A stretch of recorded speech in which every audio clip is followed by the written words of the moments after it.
I woke up at 6:30 a.m. on Sunday, February 16th with some contractions, mild contractions. My contractions were about 10 minutes apart and then 6 minutes apart, and we're kind of just all over the place for most of the day.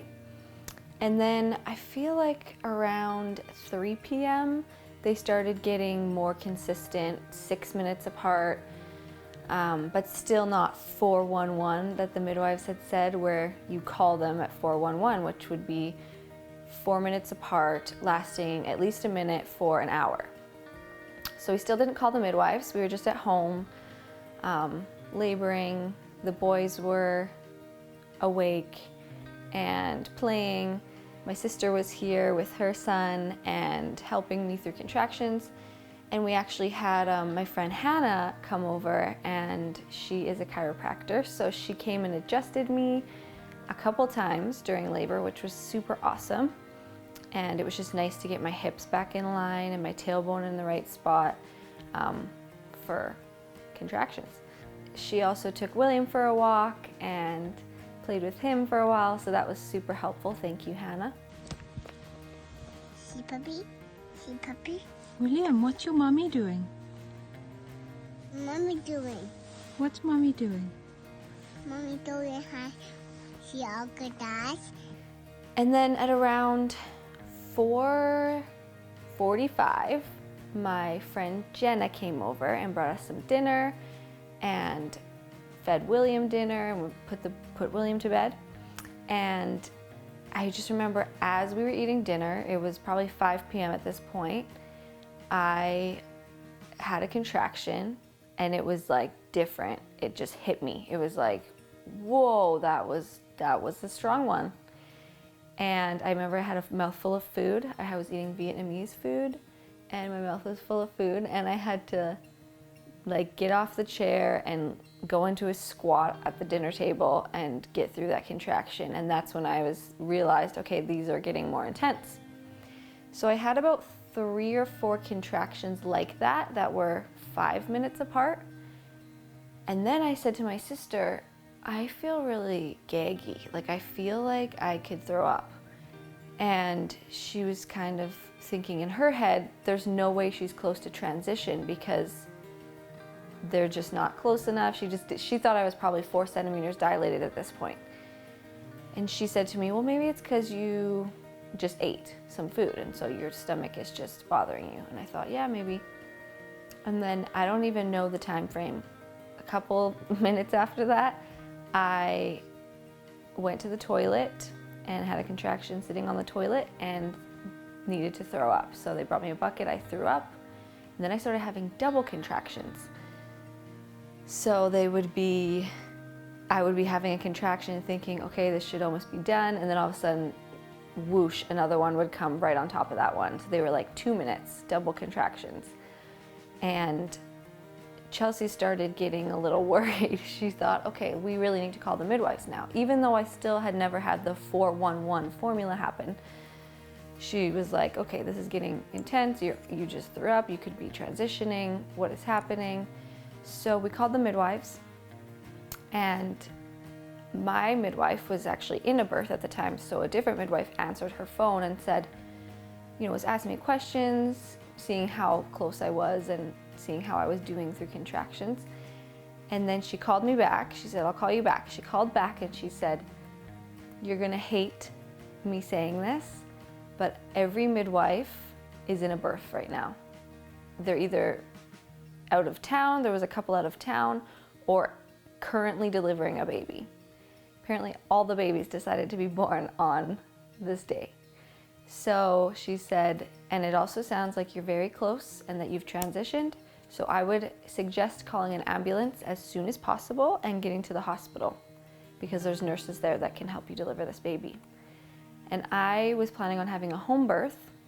Originally, when I first was pregnant, I wanted to have a birth at the midwife center, house, place. And then I decided in the last little bit of pregnancy that I wanted to have a home birth. So that was my plan. And when she told me that I had to get an ambulance and go to the hospital, it was pretty much the last thing I wanted to hear. So we all had a little bit of a good cry. And then my sister called the ambulance, and they got here very fast. And they were all super sweet people. Like, there was probably like 9 people in my room at one point, which I'm not sure why there were so many, but they were all so nice and so understanding and just so helpful. They let me like put my own pillows on the stretcher and get into like a side laying position so I was comfortable in the ambulance having contractions. My sister came in the ambulance with me, and we left the house. I don't know what time we left the house, but we got to the hospital at 7:30 p.m. and there were 2 midwives there that had just finished delivering a baby at the hospital that were available to help me. So they met me in the labor and delivery ward, and they said, okay, we're gonna check you and see how dilated you are. And then depending on how dilated you are, we can maybe go to the midwife house, transition there, and have your baby there if you're not too far along. So they checked me and I was fully dilated. So they said, okay, we're gonna go to the other room and you're gonna have a baby really soon. So we rolled to the room and I got up on the bed, and 30 minutes later, 20 minutes later, I pushed out a baby. So it was very fast, the end especially. Adam told me it was a girl, and I was so excited and so grateful that it was over. Oh my gosh, we have a girl. She's small, I think. Oh, it's too quick. Oh my goodness. This is real. This doesn't feel real. This is being filmed. Listen to her. Yep. Okay.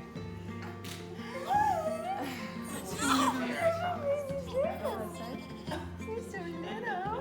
Oh my gosh. Your eyes. Oh my goodness. You're so. Wide awake already. She's perfect. Is she okay? Yeah, she's wide awake. Oh Hi. my gosh, you're so good. You're just dead. Look at her little face. She's so beady. Look at she. Look, she's staring at us.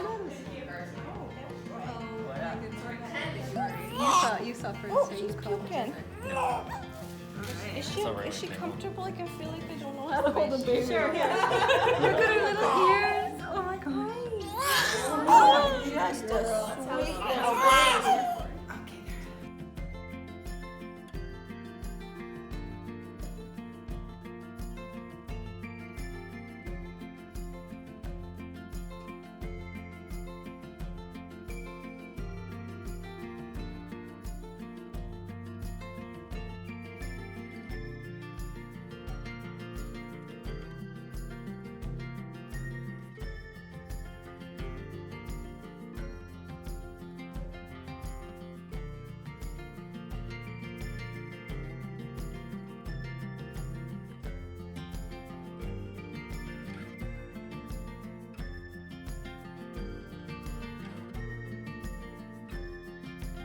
The other thing that was really cool was one of my friends, Darby Rempel, had a baby about 6 months ago, and my sister told me that in her labor she had a list of prayers for other people.